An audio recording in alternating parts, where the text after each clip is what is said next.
Hello, my name is Eric Fadiman, and you're watching Fadimantium, Next Level Design News.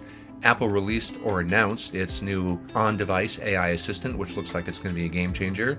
On Wednesday, I was pining for a new AI video generating tool, and by the end of the day, I found one, which looks like the next best thing. And let's go explore a new AI alphabet generator from Google. Let's jump right into it. In my newsletter this week, I'm asking, do I really need an AI-powered phone? You probably heard that Apple announced their new devices are coming in September, and they're going to have a whole bunch of AI features which are supposed to make our lives easier and turn us into super-powered humans if we're willing to upgrade. Google also released their new AI-powered phones, or has announced AI phones, which have a bunch of features which are supposed to make our lives easier. But what's interesting to me is, two things are interesting to me. They both say AI phone with gradient type in a really similar way. So we can either say this is a coincidence or that this is a new trend which we'll see trickling down into other applications. But the real question I have to ask is, since I'm using AI tools all the time already, ChatGPT and Google Gemini and Midjourney and AI video generating tools, I'm not sure I can increase my efficiency anymore. I can't get any smarter. Not that I'm that smart right now, but I'm leveraging these to the hilt right now.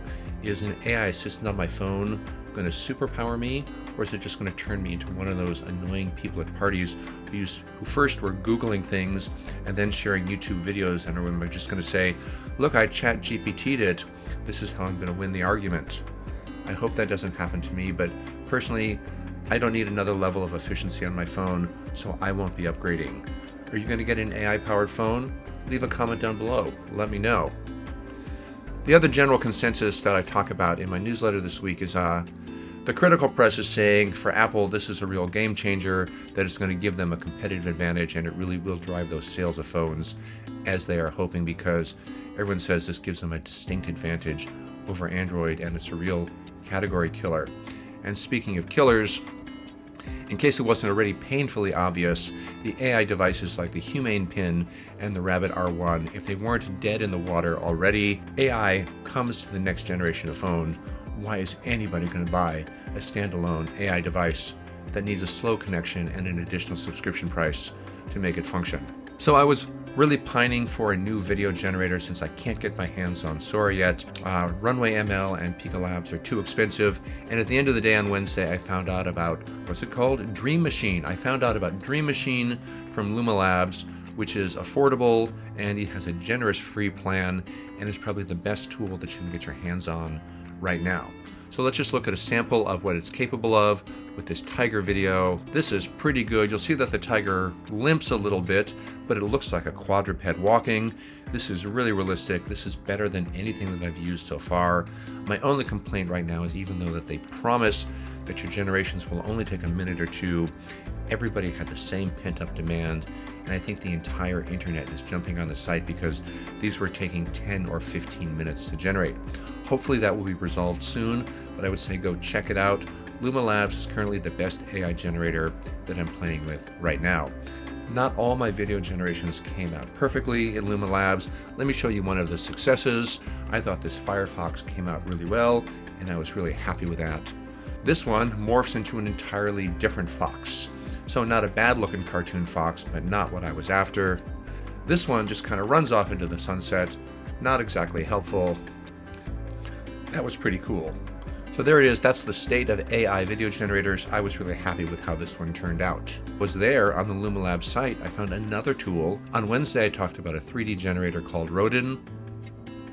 And this one is also really good. This one is called Genie, Luma Labs Genie. And in the space of about 3 or 4 minutes, with the simple prompt, cutest penguin astronaut, adorable and detailed, I was able to get this. And let's jump over to see that in the browser. This was really easy to do, and once again, I downloaded it as an OBJ file and was able to get it into Spline and modify it really quickly. So as I'm learning 3D, I'm really impressed with the tools from Luma Labs Genie to be precise. I've got a link down in the description below. And backtracking, in the bad news department, or at least bad news for Adobe, as this week has been a complete PR disaster for them, and users across the board are saying, I really don't want to be spied on. I really don't want every single image that I generate being used to train your AI image generators. Adobe employees are also upset as they use the term F in this article, but I just spelled it out. Here's the actual screen cap. The general perception is Adobe is an evil company that will do whatever it takes. Do you continue to trust Adobe, or do you have second thoughts? Leave a comment. I'd love to know. So the funnest thing I did this week was use Google's new AI alphabet generator. Here's some of the things that I made this week. So I used to do this when I was training myself to become a graphic designer, just trying to make an alphabet out of different shapes. And I've used this assignment with my students as well. Of course, to make an entire alphabet would take me hours, and now I can literally do this in under 60 seconds. Let's go ahead and check that out. Here's my alphabet of ice cream bars. So I can make an entire alphabet out of ice cream bars, and then I can just write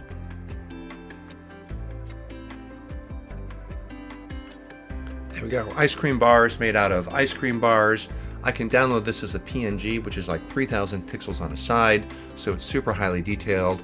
I can copy it, and if I don't like one of these letters, the drips on that C, I can go down to C and I can just hit regenerate. It takes a moment. And I've got a brand new C, which is now in my alphabet and updated in real time. Here's a closer look at some of my other examples: chocolate bars, cloudy sky, toasty jam, cake party, and Ethernets.